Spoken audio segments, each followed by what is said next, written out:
This episode of Penn Point starts right now.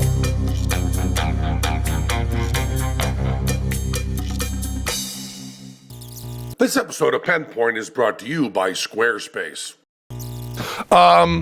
There's a CNN article, which to me is brand new, just came out. But to you, there's a little bit of a time delay because they have to edit these and stuff. It's on cnnmoney.com. It's this article right here, cnnmoney.com, that by 2020, four big items the could's an important word there, could suck up 92% of tax dollars. So what they've got broken down here on CNN is that, and this is, by saying of your dollar, it's one of these like USA Today jive-ass graphs, because they don't think people can understand percentages, so they break it up on a single dollar. So they don't say, 28%, they don't say 8%, they say 8 cents on a dollar, because in case you don't want to learn about percentages, CNN has got yourself covered. By the way, Piers, whatever his name, took over the Larry King show and said that he was really, I didn't see this, a friend told me, he was really happy to be on CNN because they weren't biased. And I'm not laughing because no one is unbiased. I mean, that's the whole point of news, is to be biased. What I always said about bullshit was we are fair and extremely biased. What I want on a newscast is them to say, "Hi, good evening. I hate President Obama, and here's the news." I mean, once you know someone's background, you can learn more about the news. And you know my background, I'm libertarian. But Piers, no. There's no politics there at all. CNN is completely neutral. I mean, does someone believe that? I mean, do they believe it about Fox or MSNBC or NBC, or do they believe it about the Weather Channel, for Christ's sake? Running the government on 8 cents.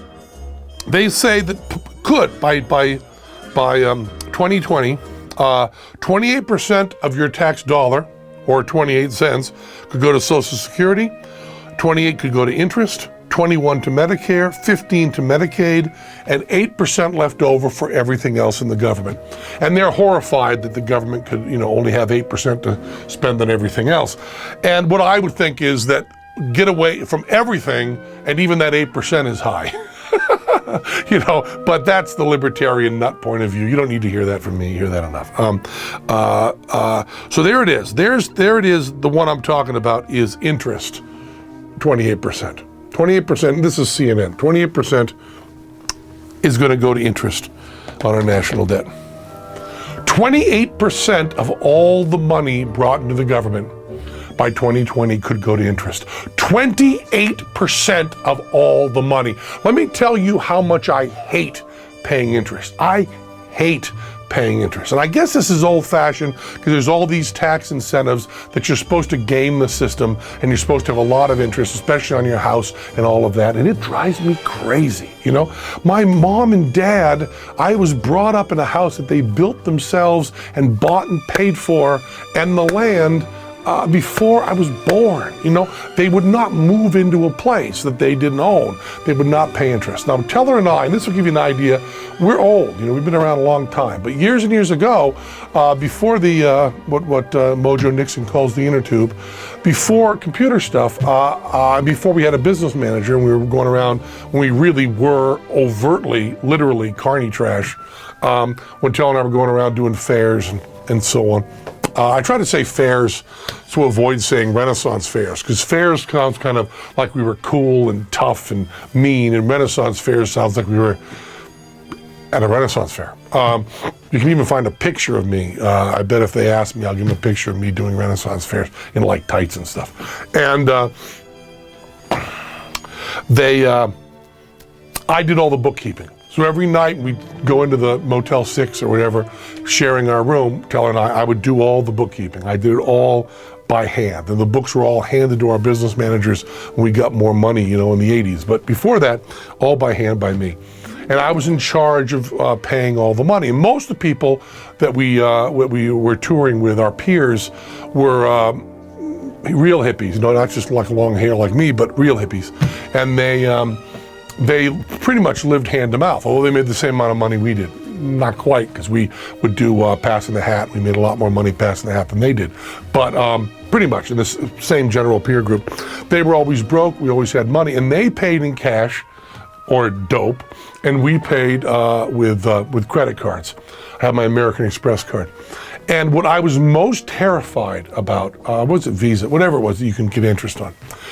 What I was most terrified about was paying interest. I was terrified about paying interest. I hated paying interest.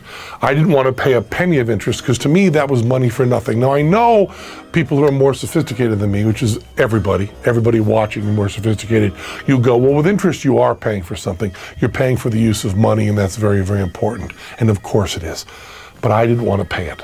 I couldn't see it that way. So what I would do was we were going on like a 3-month tour of fairs, and I was going to be away from getting the mail, and you can't get mail forwarded on the road, and you're just living in a little apartment anyways, P.O. box, you don't get anything.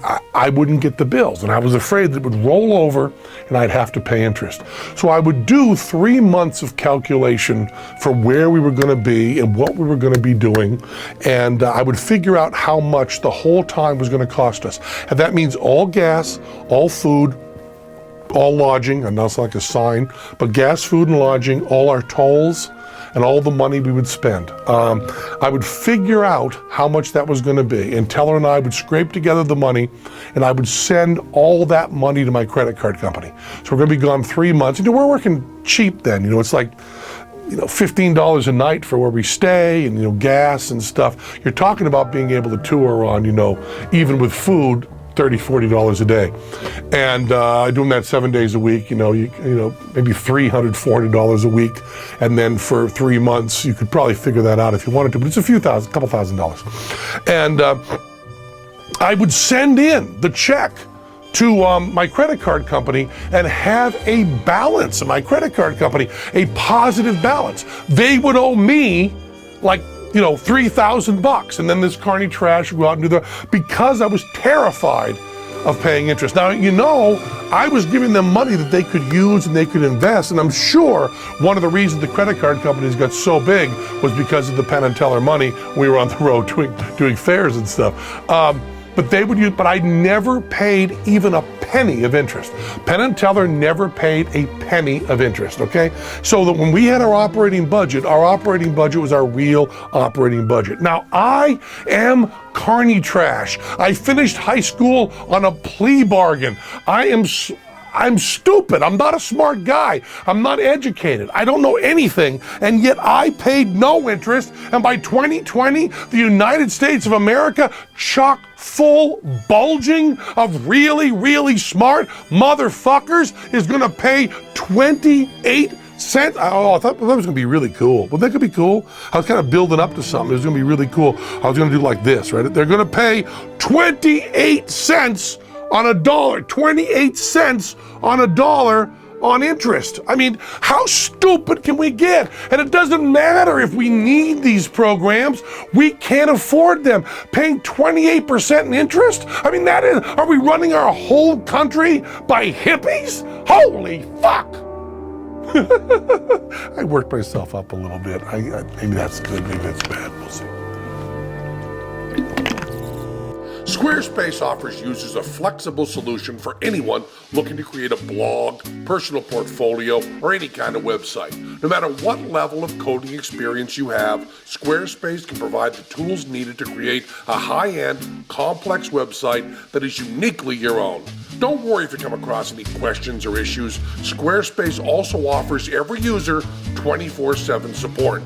Squarespace just pushed a brand new social widget for geolocation services. Display your most recent check-ins from Foursquare, Gowalla, and Facebook Places on a live Google map. Squarespace is the only web publishing platform with a native built-in solution for displaying your check-in data. The widget is totally customizable and fully integrated with a Squarespace style editor. Squarespace's iPhone app lets you publish to your blog on the go and comment moderation. Get push notifications to approve new comments, mark existing comments as spam, reply to comments, and more, all from your iPhone. Many of the internet's highest traffic websites are powered by Squarespace, not to mention many of the personal pages are Revision 3 hosts and personalities.